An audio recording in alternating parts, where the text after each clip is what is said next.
3rd of August 1944. Here in the leafy northern district of Żoliborz, the Warsaw Uprising had actually begun too early on the day on the 1st, when soldiers of the 9th Company, nicknamed Reaper, met a German patrol. And all around the city, people were walking around on a hot day with long coats, with barrels pointing out of the bottom of the coats, and they exchanged fire. The Germans were alarmed by the shooting and were aware that a rising was expected to take place for some time. They managed to reinforce many of the key strategic areas in the city, like the viaducts, rail crossings and bridges.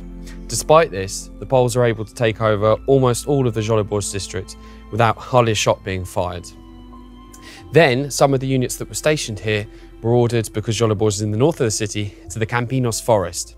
One of the ironies of the Warsaw Uprising was that the Poles had actually been preparing for a national uprising, not just one in the capital, and made the decision to send both troops and ammunition and weaponry out of the city before the rising began.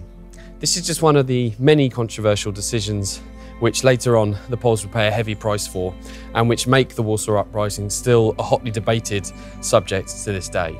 And here we are at one of the many Napoleonic-era fortresses that ring the outside of Warsaw. And on this day in 1944, the Poles attacked this citadel. Now, whilst the walls here were built in the 19th century, the MG42 German heavy machine guns that were pointing out at them most definitely weren't. And the Polish resistance fighters were pushed back and were never able to capture these key defensive points in the city. The Żoliborz district is one of the few areas in the city in which you can still see the original buildings which survived the war. The rest of Warsaw was completely and utterly destroyed. A story that we're going to tell over all of the coming episodes of 63 Days of Extraordinary Courage. Thanks very much for watching this episode of 63 Days of Extraordinary Courage, where every day we tell the story of the Warsaw Uprising.